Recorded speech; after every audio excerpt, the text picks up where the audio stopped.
ఈరోజే జ్యేష్ఠమాసం షష్ఠి తిథి. ఈరోజు స్కంద షష్ఠిని జరుపుకుంటారు.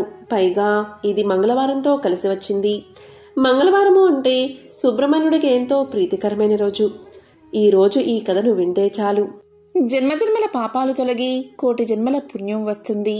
మీరు పట్టిందల్లా బంగారమే అవుతుంది. మరి ఈరోజు వినాల్సిన ఆ కథలేంటో ఇప్పుడు ఈ వీడియోలో తెలుసుకుందాం. పూర్వం విక్రమార్క శకం 16వ శతాబ్దంలో నవనిధి శ్రీనివాస నాయకుడు అని గొప్ప ధనవంతుడు ఉండేవాడు. అతను పరమ లోభి. భార్య సరస్వతీబాయి భక్తురాలు, దాన గుణశీలి. పతియే ప్రత్యక్ష దైవమని నమస్కరించిన ఆ సాధ్వితో శ్రీనివాస నాయకుడు ఇలా అనేవాడు, ఏమని ఆశీర్వదించను, ఇంకా దానధర్మాలు చెయ్యమనా అని అనేవాడు. దానికి ఆమె, స్వామి మీ అనుజ్ఞ తీసుకుని నేనీ వ్రతాన్ని ఆచరించాను కదా అని బదులిచ్చింది. దాంతో అతను భార్యతో, పొందావు, తులసీ పూజయే కదా, ఖర్చు ఉండదులే అనుకున్నాను. కాని ఆ పేరుతో దంపతి పూజలు దానాలు ఒక్కటేమిటి, అన్నీ చేశావు.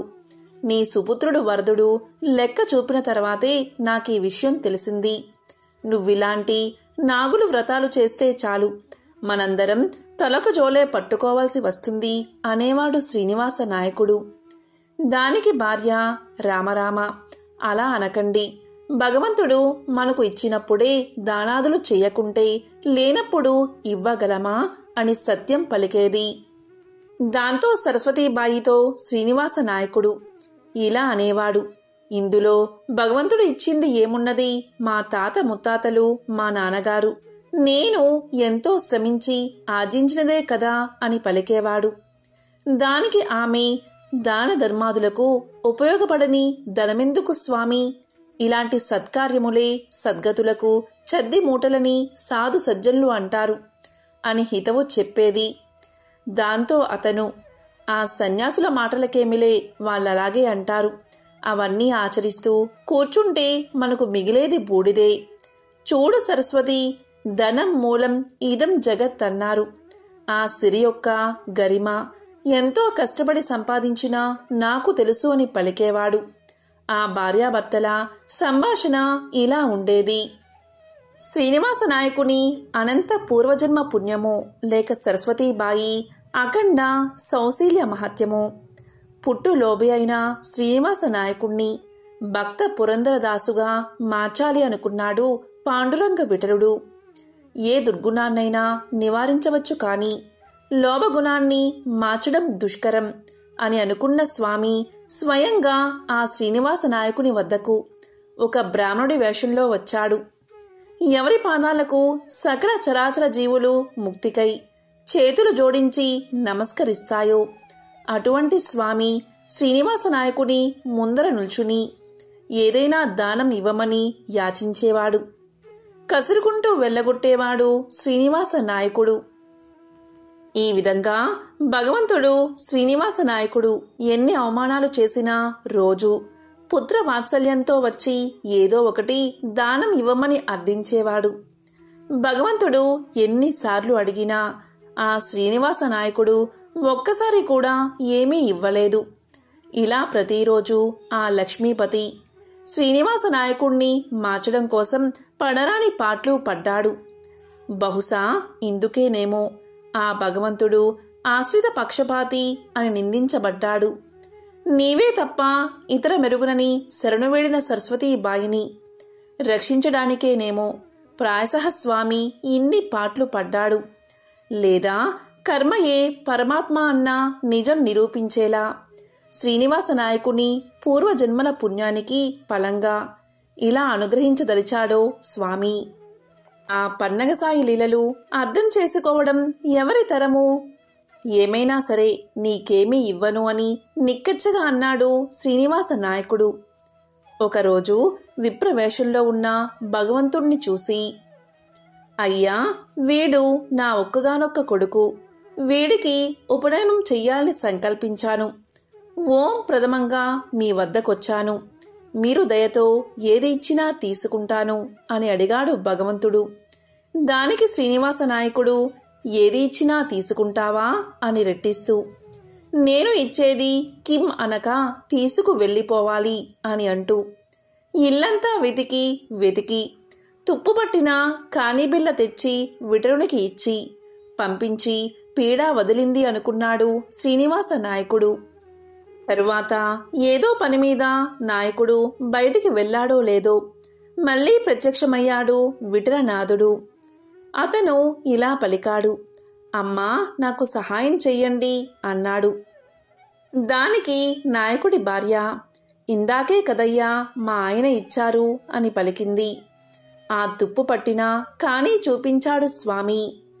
కిన్నురాలై నిస్సహాయంగా నిలుచున్న ఆమెను చూసి పరమాత్మ ఇలా పలికాడు, అమ్మా నీ ముక్కెర ఇప్పిస్తే నా అవసరం తీరుతుంది అన్నాడు. నీళ్లు నములుతూ యాచించిన ఆ పేద బ్రాహ్మణుణ్ణి చూసి జాలిపడి సరస్వతీబాయి వెంటనే తన ముక్కెర తీసి ఇచ్చింది. మనసారా ఆశీర్వదించి ముక్కెర తీసుకుని స్వామి వెళ్ళిపోయాడు. విప్రునికి ముక్కెర ఇచ్చింది కాని భర్తకు ఏమని సమాధానం చెప్తుంది? ఏమి చెయ్యాలిరా భగవంతుడా అని వ్యాకుల పడుతూ ఉండగా ఆమె ప్రాణాల పాలిటి రెండో కారునిలా శ్రీనివాస నాయకుడు వచ్చి ఇలా అన్నాడు, ఏది నీ ముక్కెరా అని ప్రశ్నించాడు. లోబికి ధనం తప్ప ఇంకేదీ కాలరాదు కదా, ఎక్కడుందో వెతికి తెమ్మన్నాడు భర్త. రంగరంగా ఏమిలేల స్వామి నాకు దిక్కెవరు అని భగవంతుడికి మొరపెట్టుకుంది సరస్వతీబాయి. ఇదేమైనా సత్యయుగమా చమత్కారాలు జరగడానికి అని అనుకుని మరణమే శరణ్యమని నిశ్చయించుకుంది సరస్వతీబాయి. ప్రేమతో అటుకులిచ్చినందుకే స్వామి సుధాముడికి అనంత ఐశ్వర్యాలు కళగు కైవల్యమూ ఇచ్చాడు.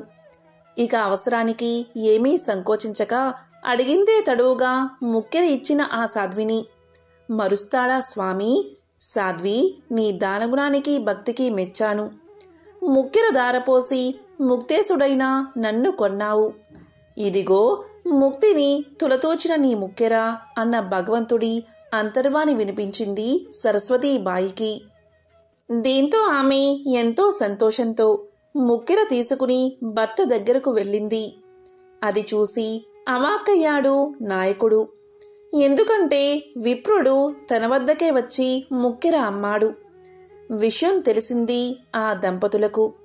రోజూ విప్రవేశంలో వచ్చి యాచించింది ఆ విఠలేశుడే అని అవగతమైనది ఆ దంపతులకు.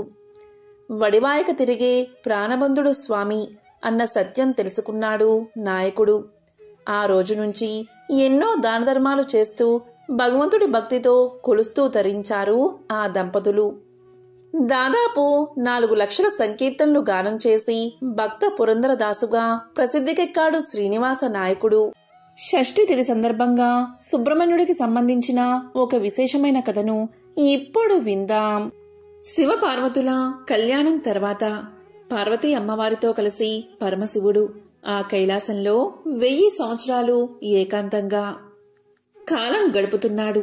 అది ఆది దంపతుల ఆనంద నిలయంగా లోకాలంటికి ఆదర్శవంతమై ఉన్నది. స్థుర స్థిర సాధ్య విద్యాధరాదులు తారకాసురుడు పెడుతున్న బాధలను భరించలేకుండా ఉన్నారు. ఇంతకీ తారకాసురుడు ఎవరు అంటే, తారకాసురుడు అమిత తపోబల సంపన్నుడు, బలశాలి, వర మదాంధుడు. తారకాసురుడు బ్రహ్మ గురించి తీవ్రమైన తపస్సు చేసి చావు లేకుండా ఉండే వరాన్ని కోరుకున్నాడు. అప్పుడు బ్రహ్మ ఇలా పలికాడు, పుట్టిన ప్రతి ప్రాణి గిట్టక తప్పదు. సురులకు తప్ప అసురులకు ఆ వరం ఇవ్వకూడదు. కాబట్టి మరేదైనా వరం కోరుకోమన్నాడు బ్రహ్మ. సరే అన్నాడు తారకుడు. శివుడికి పుట్టిన సంతానం, అందులోనూ 7 ఏళ్ల బాలుడి చేతిలో తప్ప మరెవరి చేతిలోనూ మరణించినటువంటి వరాన్ని కోరుకున్నాడు తారకుడు. ఎందుకంటే శివుడి భార్య సతీదేవి పిలవని పేరంటానికి వెళ్లి తన పుట్టినింట భర్తకు జరిగిన అవమానాన్ని తట్టుకోలేక యోగాగ్నిలో దహించుకుపోవడంతో శివుడు సతీ వియోగ దుఃఖంతో విరక్తుడై ఉన్నాడు. అటువంటి సమయంలో శివుడికి పుత్రులు పుట్టడం అసంభవం కాబట్టి తన మరణం కూడా అసంభవమే అన్న ధీమాతో ఆ విధమైన వరం కోరుకున్నాడన్నమాట. సరే అన్నాడు బ్రహ్మ. అసురజన్మ కావడంతో పుట్టుకతోనే సంక్రమించిన బలానికి ఈ వరబలం తోడు కావడంతో తనను ఎవరూ జయించలేరన్న ధీమాతో తారకాసుడి ఆగడాలు తట్టుకోలేని విధంగా తయారయ్యాయి. వాడికి మిత్రుడైన శూరపద్ముడు కూడా జతయ్యాడు. ఇద్దరూ కలిసి దేవతలను, మానవులను, ముళ్లను, సాధు ప్రాణులందరినీ నానా హింసలకు గురిచేయసాగారు. దాంతో అందరూ కలిసి బ్రహ్మదేవుడి దగ్గరకు వెళ్లారు. తమను ఆ దుష్టుడి నుంచి కాపాడమని వేడుకున్నారు. ఆ రాక్షసుడి నొసట రాతరాసిన విధాతకు తెలియదా వాడినెలా సంహరించాలో? దేవతలకు బ్రహ్మ ఒక ఉపాయం చెప్పాడు. శివుడికి పుట్టబోయే కుమారుడు తప్ప వీడిని మరెవరూ సంహరించలేరు. కాబట్టి మనమందరం కలిసి శివుణ్ణి వైరాగ్యం నుంచి సంసార జీవనం వైపు మళ్లించాలని చెప్పాడు బ్రహ్మ. అప్పుడే మన పని సులువవుతుంది అన్నాడు. అందుకు సమర్థులెవరు అని వెతగ్గా మన్మధుడు ముందుకొచ్చాడు. మన్మధుడి భార్య రతీదేవి ముందు భర్తను వారించినప్పటికీ లోక కళ్యాణం కోసం సరే అని ఒప్పుకుంది. సతీదేవి పర్వతరాజైన హిమవంతుడికి పుత్రికగా పుట్టింది. పర్వతరాజు పుత్రిక కాబట్టి పార్వతి అయిందామే. ఆమెకు చిన్నప్పట్నుంచి శివుడంటే వల్ల మాలిన భక్తి. ఆ భక్తి కాస్త ఆయన్ని పరిణయం చేసుకోవాలి అనేంతటి అనురక్తిగా మారింది. సాక్షాత్తు పరమశివుని పతిగా పొందాలంటే మాటలా మరి. అందుకే తపస్సు చేయడం మొదలుపెట్టింది పార్వతీదేవి. మన్మధుడి పని కాస్త సులువు చేసినట్లయింది. మహావైరాగ్యంలో ఉన్న శివుడి తపస్సు భంగం చేయకుండా ఆయన తపస్సు చేసే ప్రదేశమంతా రోజూ చక్కగా అలికి శుభ్రంగా ముగ్గులు పెట్టడం, ఆయన ఏమైనా తింటాడేమో అని పళ్ళు తెచ్చి ముంగిట పెట్టడం. ఇలా ఎంతకాలం గడిచినా శివుడు కళ్ళు తెరవనేలేదు. కాని పార్వతి మాత్రం అన్న పానీయాలు మానేసి కేవలం పండుటాకులు మాత్రమే తింటూ అపర్ణగా మారింది. ఒక రోజున మన్మధుడు కాస్త ధైర్యం చేశాడు. తన చిలికాడైన వసంతుణ్ణి తోడు చేసుకుని పూల బాణాలతో శివుణ్ణి తపస్సు నుంచి మళ్లించి ఆయన కోపాగ్ని కీలల్లో బూడిదయ్యాడు. ఆ తరువాత జరిగిందంతా గ్రహించిన శివుడు పార్వతిని వివాహం చేసుకున్నాడు. అదేవిధంగా దేవతల అభ్యర్థన మేరకు శివుడు తిరిగి మన్మధుడికి పునర్జీవితం కలిగించాడు. ఈ విధంగా ఉండగా తారకాసుడి ఆగడాలు ఎక్కువైపోయాయి. శివపార్వతులకు వివాహం కాగా వారు ఏకాంతంగా గడుపుతున్నారు. శివ వీర్యానికి జన్మించే ఆ బాలుడు ఎప్పుడు పుడతాడా అని సకల దేవతలు అహోరాత్రులు ఎదురుచూస్తున్నారు. అందుకోసం దేవతలంతా కలిసి సత్యలోకానికి వెళ్లి అక్కడ వాణీనాథుడైన చతుర్ముఖ బ్రహ్మగారిని దర్శనం చేసుకుని బ్రహ్మగారితో సహా శ్రీమన్నారాయణ్ణి దర్శించి తారకాసుడు పెడుతున్న బాధలన్నీ ఏకరువు పెట్టారు. అప్పుడు స్థితికారకుడైన శ్రీ మహావిష్ణువు ఇలా పలికాడు: బ్రహ్మాది దేవతలారా, మీ కష్టాలు త్వరలోనే తీరతాయి. మీరు కొంతకాలం క్షమాగుణంతో ఓపిక పట్టండి అని ఓదార్చాడు. అప్పుడు దేవతలందరికీ ఒక సందేహం కలుగుతుంది. పరమశివుని తేజస్సు అమ్మవారి యందు నిక్షిప్తమైతే ఆ వచ్చే శక్తిని మనం తట్టుకోగలమా అని ఒక వెర్రి ఆలోచన చేసి దేవతలంతా కైలాసానికి పయనమయ్యారు. అక్కడికి వెళ్లి పరమశివ, పార్వతీ అమ్మవారి క్రీడాభవన ముఖద్వారం దగ్గర నిలబడి ఇలా పలికారు: దేవాదిదేవా, మహాదేవా, ప్రభు, మహా ఆర్తులం మేము. నీ కరుణా కటాక్షంతో మమ్మల్ని రక్షించు. తారకాసుడి బాధల నుంచి కాపాడు. నీ యొక్క తేజస్సుని అమ్మవారిలో నిక్షిప్తం చెయ్యవద్దు అని ప్రార్థించారు. దీంతో భక్తవ శంకరుడు అయిన పరమశివుడు పార్వతీ అమ్మవారితో సంతోషంగా గడుపుతున్నవాడు. దేవతల ఆర్తనాదాలు విన్నవాడే బయటకు వచ్చాడు. దేవతల ప్రార్థన విన్న శంకరుడు, ఇప్పటికే నా తేజస్సు హృదయ స్థానం నుండి విడువడింది. కాబట్టి నా తేజస్సును భరించగలిగిన వారు ముందుకు రండి అని అడిగాడు. పరమశివుని తేజస్సు అమ్మవారు పొంది తాను మాతృమూర్తిని అయ్యే అవకాశాన్ని దేవతల యొక్క తొందరపాటుతనంతో దూరం చేసినందుకు గాను అప్పుడు అమ్మవారు అంటే పార్వతీదేవి ఆగ్రహం చెందినదై దేవతలందరినీ ఇలా శపిస్తుంది: ఓ దేవతలారా, నాకు సంతానం కలగకుండా అడ్డుకున్నారు కాబట్టి ఇక మీదట దేవతలెవరికి సంతానం కలగదు అని శపించింది. అందుకే అప్పట్నుంచి దేవతల సంఖ్య పెరగదు, కేవలం 33 కోట్ల మంది మాత్రమే. అప్పుడు దేవతలందరి ప్రార్థన మీద హవ్యవాహనుడు అంటే అగ్నిదేవుడు ఆ శివతేజాన్ని తాను స్వీకరించాడు. తీసుకోవడమైతే తీసుకున్నాడు, కాని శివుడి తేజస్సుని ధరించడమంటే అంతా తేలిక. అంతటా అగ్నిదేవుడు ఆ తేజస్సు యొక్క తాపాన్ని తట్టుకోలేకపోయాడు. అప్పుడు శివుడి ఆజ్ఞ ప్రకారం అగ్నిదేవుడు ఆ శివ తేజస్సుని భూమాతలో ప్రవేశపెట్టాడు. అంతటా భూమాత ఆ తేజస్సును భరించలేక వెళ్లి గంగామాతకు ఇస్తుంది. అప్పుడు గంగమ్మ ఆ శివతేజాన్ని స్వీకరిస్తుంది. అంతటా గంగానది కూడా ఆ తాపాన్ని తట్టుకోలేక కైలాస శిఖరాల దగ్గరలో ఉన్న శరవణము అనే రెల్లు పొదల తటాకంలో విడిచిపెడుతుంది. ఆ రెల్లు పొదల తటాకం నుంచి 6 ముఖాలతో 12 చేతులతో దివ్య మంగళ స్వరూపుడై మార్గశీర్ష శుక్ల షష్ఠి నాడు ఒక బాలుడు ఉద్భవించాడు. ఆయనే మన బుజ్జి సుబ్రహ్మణ్యేశ్వర స్వామివారు. ఆయన పుట్టగానే 6 కృత్తికా నక్షత్రాలు వచ్చి వారి స్థనమిచ్చాయి కాబట్టి స్వామివారికి కార్తికేయ అని, పుట్టగానే 6 ముఖాలతో ఉండడం వల్ల స్వామికి ఆరుముగన్ అని, షణ్ముఖ అని నామం వచ్చింది. షణ్ముఖుడు పుట్టగానే దేవతలు ఆ బాలుడిపై పుష్పవర్షం కురిపించారు. దేవదుందుబులు మోగించారు. దేవతలందరూ పరమానంద భరితులయ్యారు. శరవణ అనే తటాకం నుంచి ఉద్భవించిన కారణంగా స్వామికి శరవణ భవ అనే నామం వచ్చింది. ఇంతలో గంగమ్మ కూడా వచ్చి కొంతసేపు నేను కూడా శివతేజాన్ని భరించాను కాబట్టి నాకు కూడా కుమారుడే అని చెప్పింది. అప్పట్నుంచి స్వామికి గాంగేయ అనే నామం వచ్చింది. అలాగే అగ్నిదేవుడు కూడా చెప్పడంతో వహ్ని గర్భ, అగ్ని సంభవ అనే నామాలు కూడా వచ్చాయి. దేవతలను రక్షించడం కోసం శివుడి నుండి స్కలనమై వచ్చాడు కాబట్టి స్వామికి స్కంద అనే నామం వచ్చింది. అలాగే క్రౌంచ పర్వతాన్ని భేదించడం వల్ల క్రౌంచధారణుడు అని పిలువబడ్డాడు.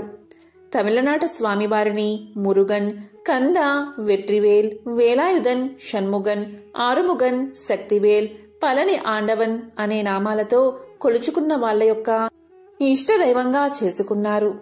ఈ విధంగా శివవీర్యం మార్గశిర శుద్ధ షష్ఠి తిథి నాడు కుమారుడిగా పరిణమించింది. ఇది కుమారస్వామి యొక్క జననం కదా. సరే, ఇంతమందికి పుత్రుడు అయ్యాడు.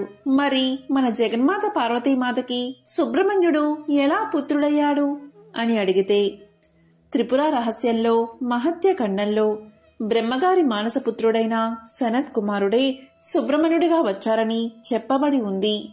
ఒకరోజు సనత్ కుమారుడు తపస్సు చేసుకుంటూ ఉండగా శివపార్వతులు ఆయన తపస్సుకు మెచ్చి ప్రత్యక్షం అవుతారు. నీకు వరాన్ని ప్రసాదిస్తాను, కోరుకోమంటాడు శివుడు. అప్పుడు అద్వైత స్థాయిలో బ్రహ్మానందం అనుభవిస్తున్న సనత్ కుమారుడు నాకు వరం అక్కర్లేదు, ఇవ్వడానికి నువ్వొకడివి నేనొకడిని అని ఉంటేగా నువ్వు ఇచ్చేది, ఉన్నది అంతా ఒకటే కాబట్టి నాకే వరము అవసరం లేదు అని చెప్తాడు. అప్పుడు శంకరుడు ఆగ్రహం చెందినట్లుగా వరమిస్తాను అంటే వద్దంటావా, శపిస్తాను అంటాడు. అప్పుడు సనత్కుమారుడు ఇలా చెబుతాడు, వరము శాపము అని మళ్ళీ 2 ఉన్నాయా? వరమైతే సుఖము, శాపమైతే దుఃఖము అని 2 లేనప్పుడు నువ్వు వరమిస్తే ఏమిటి, శాపమిస్తే ఏమిటి, ఇస్తే ఇవ్వండి అని ఆయన యథావిధిగా ధ్యానంలో మునిగిపోతాడు. అప్పుడు అతని తపస్సుకు మెచ్చిన శంకరుడు, సరే నేనే నిన్ను ఒక వరం అడుగుతాను అంటే ఏమి కావాలి అని అంటాడు సనత్కుమారుడు. అప్పుడు శంకరుడు ఇలా పలుకుతాడు, మాకు పుత్రుడిగా జన్మించమని కోరతాడు. దానికి సనత్కుమారుడు శంకరుడితో ఇలా చెప్తాడు, నేను నీకు మాత్రమే కుమారుడిగా వస్తాను అని చెప్తాడు. ఇదంతా వింటున్న పార్వతీ అమ్మవారు ఇలా పలుకుతారు. ఆమె ఒక్కసారిగా ఉలిక్కిపడి, ఇదేమిటి, శంకరుడికి పుత్రుడిగా వస్తాను అనడమేమిటి, నీకు మాత్రమే అని అంటున్నావు అని అడిగితే అప్పుడు సనత్కుమారుడు ఇలా సమాధానం చెప్తాడు. శివుడు వరమడిగితే అవునన్నాను కాని కోరి కోరి మళ్లీ గర్భవాసం చేసి యోని సంభవుడిగా రానమ్మా, నన్ను క్షమించు అని చెప్తాడు. అమ్మా, నీ కోరిక తీరడానికి ఒకనాడు నీవు మోహిని అవతారంలో ఉన్నప్పుడు కైలాస పర్వత సమీపంలో జలరూపంలో నీ అవతారం ముగించావు. ఆ జలం ఎక్కడైతే ఉన్నదో అదే తటాకం నుంచి నేను ఉద్భవిస్తాను. కాబట్టి నేను కూడా నీ కుమారునే అని చెప్పి నమస్కారం చేస్తాడు. ఈ విధంగా పార్వతీదేవికి కూడా కుమారుడు అయ్యాడు. సుబ్రహ్మణ్యుడు అనే నామం ఎలా వచ్చింది అంటే, ఒకనాడు బ్రహ్మగారికి మరియు పరమశివునికి కూడా ప్రణవార్థం బోధించినవాడు కాబట్టి స్వామి సుబ్రహ్మణ్య అంటే బ్రహ్మజ్ఞాని అని పిలువబడ్డాడు. దేవతల కోరిక మేరకు పార్వతీ పరమేశ్వరులు సుబ్రహ్మణ్యుణ్ణి దేవతల సర్వ సైన్యాధ్యక్షునిగా నియమిస్తారు. అనంతరం పరమేశ్వరుడు శూలం తదితర ఆయుధాలను అనుగ్రహించగా ఆ జగన్మాత పార్వతి కుమారుణ్ణి దీవించి శక్తి అనే ఆయుధాన్ని ఇస్తుంది. ఆ తరువాత తారకాసురుడిపై యుద్ధానికి పంపుతారు. కార్యోన్ముఖుడైన సుబ్రహ్మణ్యుడు నెమలి వాహనమెక్కి 6 ముఖాలు 12 చేతులతో ఉగ్ర రూపం దాల్చి 6 చేతులతో ధనస్సులను మరో 6 చేతులతో బాణాలు ధరించి రాక్షస సేనను ఒకేసారి సంహరించాలని తలచి సర్పరూపం దాల్చి రాక్షసులను ఉక్కిరి బిక్కిరి చేసి భీకర యుద్ధంలో తారకాసురుణ్ణి సంహరిస్తాడు. ఈ విధంగా కుమారస్వామి తారకాసురుణ్ణి సంహరిస్తాడు. తారకాసుడి సోదరుడు శూరపద్ముడిపై కుమారస్వామి దండెత్తి 6 రోజుల పాటు యుద్ధాన్ని చేస్తాడు. ఈ యుద్ధంలో 6వ రోజు శూరపద్ముడు పక్షి రూపాన్ని ధరించి తలపడతాడు. అప్పుడు స్కందుడు శూలాయుధం ప్రయోగించి ఆ పక్షిని 2గా ఖండించగా, ఒకటి నెమలిగా, రెండవది కోడి పుంజుగా మారి స్వామిని శరణు వేడుకుంటాయి. దాంతో స్వామి కరుణించి నెమలిని వాహనంగా, కోడిని ధ్వజంగా చేసుకున్నారు. శ్రీవల్లి, దేవసేన అమ్మవార్లు సుబ్రహ్మణ్యుడి భార్యలు. స్వామికి వారితో వివాహం ఎలా జరిగింది అనేది ఇప్పుడు తెలుసుకుందాం. సుబ్రహ్మణ్యేశ్వర స్వామివారి వివాహం ముందుగా దేవసేన అమ్మవారితో జరిగింది. దేవసేన అరిష్టనేమి అని పిలువబడే ఒక ప్రజాపతి యొక్క కుమార్తె. ఈమెకు దైత్యసేన అనే ఒక చెల్లెలు ఉండేది. దేవసేన అందరినీ ఆకర్షించే అద్భుతమైన అందం ఆమె సొంతం. ఒక రోజున దేవసేన తన చెల్లెలు అయిన దైత్యసేనతో ఆడుకుంటూ ఉంది. ఆ సమయంలో అక్కడికి ఒక రాక్షసుడు వచ్చి దేవసేనను భయపెట్టి ఎత్తుకుపోయే ప్రయత్నం చేస్తాడు. ఆవిడ గట్టిగా కేకలు పెడుతుంది. ఆ సమయంలో ఇంద్రుడు ఐరావతం మీద వెళ్తూ ఉంటాడు. ఆయన వెంటనే తన వజ్రాయుధంతో రాక్షసుని సంహరించి అరిష్టనేమి కుమార్తె అయిన దేవసేనను రక్షిస్తాడు. వెంటనే ఇంద్రుడు అరిష్టనేమితో ఇలా పలుకుతాడు: ఈ దేవసేనను నేను నా కుమార్తెగా చేసుకోవాలి అనుకుంటున్నాను. మీరు దైత్యసేనను మీరే పెంచుకోండి. దయచేసి నా ప్రార్థన మన్నించండి అని అడుగుతాడు. ఇక ప్రజాపతి అయిన అరిష్టనేమి అంగీకారంతో దేవసేనను తీసుకెళ్లి పెంచడం మొదలు పెడతాడు ఇంద్రుడు. ఆ పిల్ల పెరిగి పెద్దదవుతూ ఉంటే ఇంద్రుడికి ఒక ఆలోచన వస్తుంది. ఈ దేవసేనను దక్కించుకోగలిగినవాడు, పరాక్రమంతో పాటు కారుణ్యం అపారంగా కలిగినవాడే ఉండాలి. అటువంటి వాడికే నా కూతుర్నిచ్చి వివాహం చేస్తాను అనుకున్నాడు. ఆ సమయంలోనే ఒక ఆశ్చర్యకరమైన సంఘటన జరిగింది. తారకాసుడి సంహారం తర్వాత తారకాసుడి తమ్ముడైన శూరపద్ముణ్ణి ఆ కుమారస్వామి వధిస్తాడు. తన కుమార్తెకు అలాంటి వాడినే ఇచ్చి వివాహం చెయ్యాలి అనుకుంటాడు ఇంద్రుడు.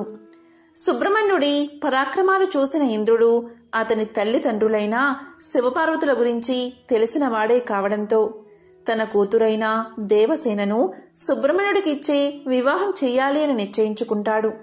వెంటనే ఇంద్రుడు సుబ్రహ్మణ్యుడి దగ్గరకు వెళ్లి వివాహ విషయంపై అతని అభిప్రాయాన్ని అడిగి, అదేవిధంగా అతని తల్లిదండ్రుల నుంచి శివపార్వతుల నుంచి అంగీకారం తీసుకుని తన పెంపుడు కూతురైన దేవసేనను సుబ్రహ్మణ్యుడికిచ్చి వివాహం జరిపిస్తాడు. స్వర్గాధిపతి అయిన ఇంద్రుడు తన కూతురైన దేవసేనను సుబ్రహ్మణ్యేశ్వర స్వామికిచ్చి వివాహం చేసేటప్పుడు అల్లుడికి ఐరావతాన్ని బహుమతిగా ఇచ్చాడట. ఐరావతం ఇంద్రలోకం నుంచి ఎప్పుడైతే వెళ్ళిందో అప్పట్నుంచి ఇంద్రుడి సంపద కరిగిపోసాగిందట. ఇది గమనించిన సుబ్రహ్మణ్యుడు ఇంద్రుడికి తిరిగి ఐరావతాన్ని ఇవ్వబోతాడు. కాని ఇంద్రుడు బహుమతిని వెనక్కి తీసుకోవడానికి నిరాకరించాడట. ఐరావతాన్ని ఇంద్రలోకం వైపు తిరిగి ఉండేలా మార్గాన్ని కోరతాడు ఇంద్రుడు. దానితో ఇంద్రలోకం తిరిగి కలకల్లాడిందని పురాణాలు చెబుతున్నాయి. ఈ విధంగా దేవసేన అమ్మవారి సుబ్రహ్మణ్యేశ్వరుల వారి వివాహం అంగరంగ వైభవంగా జరిగింది.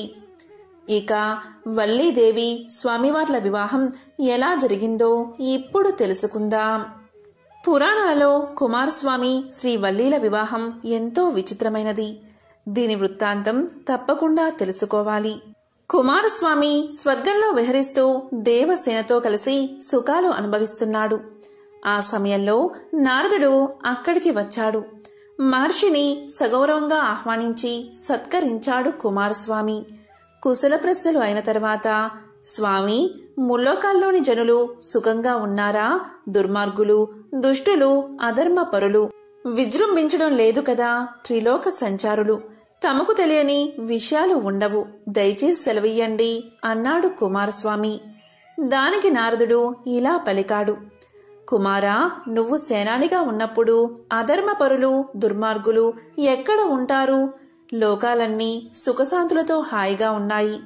అయినా ఒక్క విషయం, ఇక్కడికి కొంత దూరాన పులింద దేశమున్నది. దాన్ని బిల్లరాజు పులిందుడు పరిపాలిస్తున్నాడు. అతను గొప్ప శివభక్తుడు, ధర్మపరుడు. అతనికి పిల్లలు లేరు. ఒకనాడు అతను తన భార్యతో కలిసి వేటకు వెళ్లాడు. ఆ అడవిలో ఒక నదీ సమీపాన ఒక పసిపాప కనిపించింది. ఆ నదీ తీరంలో శివుడు అనే ఒక మహర్షి తపస్సు చేసుకుంటున్నాడు. ఒక రోజున ఆయన ధ్యానంలోంచి కనులు తెరిచేసరికి 2 జింకలు గాఢానురాగంతో మైథున క్రియలో ఉన్నాయి. వాటిని చూసిన మరుక్షణమే మహర్షి మనసు చలించి రేపతనమైనది. అతని వీర్యం గడ్డి మీద పడింది. ఆ గడ్డిని ఆడజింక తిన్నది. ఆ ప్రభావం చేత జింక ఒక పాపను ప్రసవించి అరణ్యంలోకి వెళ్లిపోయింది. బిల్ల రాజదంపతులకు ఆ పసిపాప ఒంటరిగా కనిపించింది. శివుడి వరప్రసాదంగా భావించి ఆ బాలికను తెచ్చి పెంచుకున్నాడు బిల్లరాజు పులిందుడు. ఆ బాలికకు శ్రీవల్లి అని నామకరణం చేశాడు. ఆమె అందాల రాశి, అపరంజి బొమ్మ. ఆమె నీకు తగిన జోడు అన్నాడు నారదుడు. ఆ మాటలు వినగానే కుమారస్వామి మనసు వికలమైనది. శ్రీవల్లి ఎంత అందగత్తె కాకపోతే నారదముని ఆమె గురించి చెబుతాడు. ఆమెను చూడాలి. ఆమెను వివాహం చేసుకోవడానికి తల్లిదండ్రులైన శివపార్వతులు, దేవసేన ఒప్పుకుంటారా అని పరిపరి విధాలా ఆలోచిస్తున్నాడు. నారదుడు పులింద దేశం చేరాడు. నారదుడికి బిల్లరాజు ఎదురు వచ్చాడు. మంచి మంచి పువ్వులు, తేనె, పళ్ళు తీసుకువచ్చి నారదుడికి పెట్టాడు. నారదుడు బిల్లరాజుతో, నీకొక శుభవార్త చెప్తాను. మిమ్మల్ని ఉద్ధరించడానికి పరమేశ్వరుడు ఈ పిల్లను నీకు కూతురుగా పంపాడు. ఈ వల్లీదేవిని పెళ్లి చేసుకోబోయేవాడు లోకంలో యవ్వనంలో ఉన్న ప్రతి స్త్రీ ఎవరిని భర్తగా పొందాలి అనుకుంటుందో, ఎవరు జగదంబ అందాలు పోసుకున్నవాడో, ఎవరు పరమ సౌందర్య రాశి అయిన శంకరుడి తేజాన్ని పొందినవాడో, ఎవడు గొప్ప వీరుడో, ఎవడు మహాజ్ఞానియో, ఎవడు దేవసేనాధిపతియో అటువంటి వాడే నీకు అల్లుడు కాబోతున్నాడు. నీ అదృష్టమే అదృష్టమన్నాడు నారదుడు. బిల్లరాజు నారదుడి మాటలు విని చాలా పొంగిపోయాడు. ఆ మాటలు విన్న శ్రీవల్లి కూడా దేవసేనాని తన్ను వివాహం చేసుకుంటాడా? ఆది దంపతులు తన్ను కోడలుగా చేసుకోవడానికి ఒప్పుకుంటారా? ఇలాంటి ఆలోచనలతో కాలం గడుపుతుంది. ఒకరోజు అనుకోకుండా కుమారస్వామి కొత్త ప్రదేశానికి వెళ్తాడు. అది పులిందపురము ఉద్యానవనం. ఆ సమయంలో రాజకుమారి చెల్లుతో కలిసి వనవిహారం చేస్తున్నది. ఆ ముగ్ధ మోహనాకారాన్ని చూశాడు కుమారస్వామి. కుమారస్వామి వనంలోకి ప్రవేశించి వల్లీదేవి వంక చూసి, బహుశా బ్రహ్మ తన సృష్టి శక్తిలోని సౌందర్యానంతా ఒకచోట రాశీభూతం చేసి ప్రాణ ప్రతిష్ఠ చేస్తే ఆమె ఈ వల్లి అయి ఉంటుంది. ఈ పిల్లతో ఒకసారి మాట్లాడాలి అనుకున్నాడు సుబ్రహ్మణ్యుడు. లతాంగి, నన్ను చేపట్టవా అని అడిగాడు.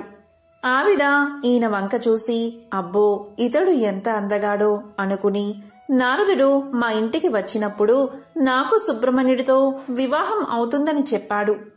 ఈ పిల్లవాడు అందగాడు కావచ్చు, కాని నా మనస్సునందు పాప పంకిలమైన భావం కలగరాదు. నేను సుబ్రహ్మణ్యుడికి చెందిన దానను. పార్వతీ పరమేశ్వరుల కుమారుడే అయి ఉంటే నా రొట్టె విరిగి నేతిలో పడినట్లే కదా అనుకుని, ఇంట్లో పెద్దవాళ్లు ఉన్నారు, ఏదైనా అడగవలసి వస్తే మా తల్లిదండ్రులను అడగాలి. అయినా కుమారస్వామి నాకు భర్త అవుతాడని నారదుడు చెప్పాడు. అందువల్ల నా మనస్సు ఆయనకే అర్పించబడింది అని సమాధానం చెప్పింది. ఆమె అలా చెప్పగానే మహానుభావుడు సుబ్రహ్మణ్యుడు ఒక్కసారి తన నిజరూపాన్ని చూపించాడు. ఆ తల్లి పొంగిపోయింది. ఇంతలో తండ్రి వచ్చి ఇంటికి తీసుకువెళ్లిపోయాడు. ఇంటికి వెళ్లిన తర్వాత ఆ పిల్ల మనసులో కుండి ఏడుస్తుంది.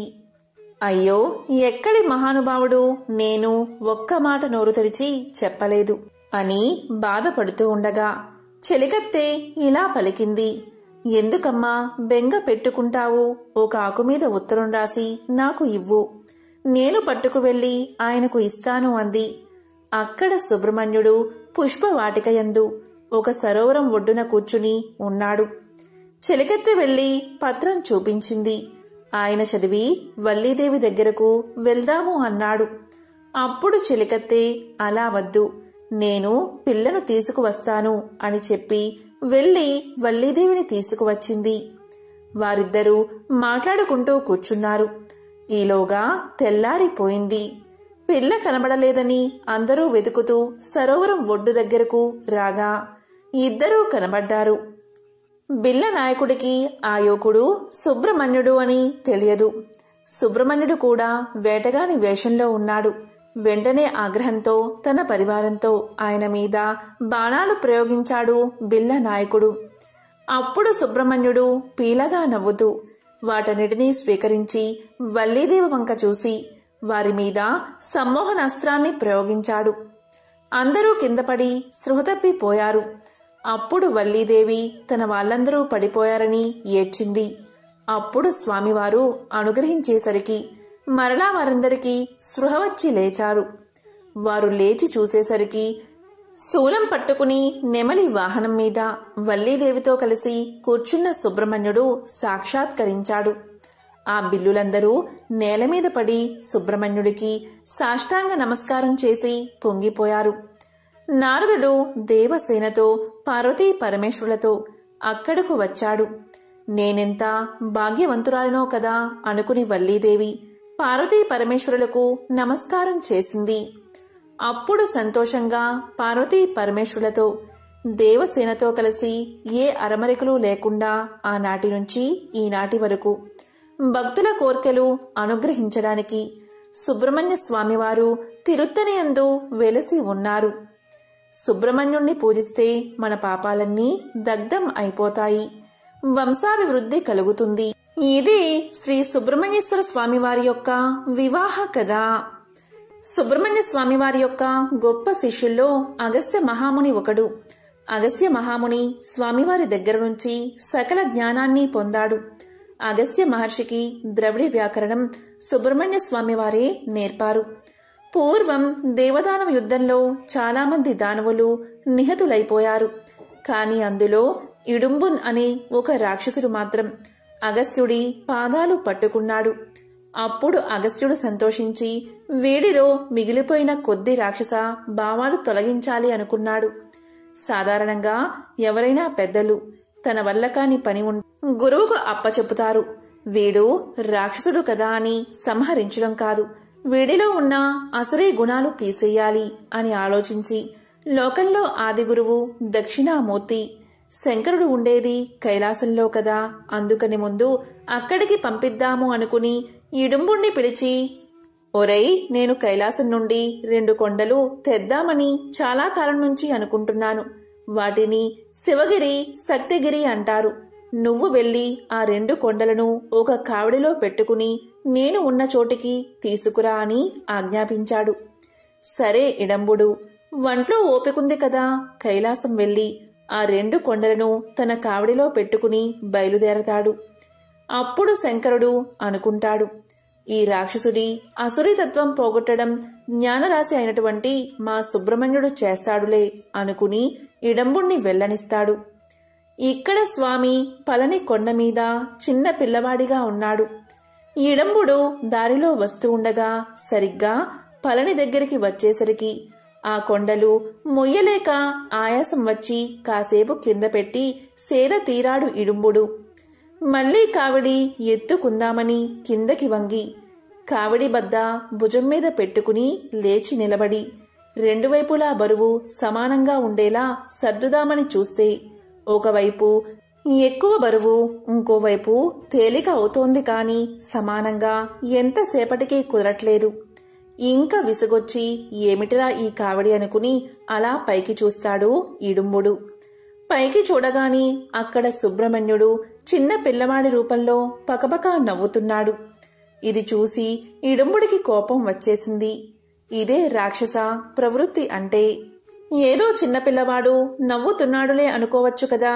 స్వామికేసి తిరిగి, ఏమిటా నవ్వు? నేనేమైనా ఈ కావిడి ఎత్తలేనని అనుకుంటున్నావా? కైలాసం నుంచి తీసుకొచ్చాను. ఏమిటా వెర్రి నవ్వు? నిన్ను చంపేస్తాను ఇవాళ అని ఆ కొండ మీదకి పరిగెత్తాడు. తెలిసి పరిగెత్తాడో తెలియక పరిగెత్తాడో పళని కొండ మీదకి పాదచారి అయి వెళ్లాడు. పైకి వెళ్ళాక స్వామి 2 గుద్దులు గుద్దాడు.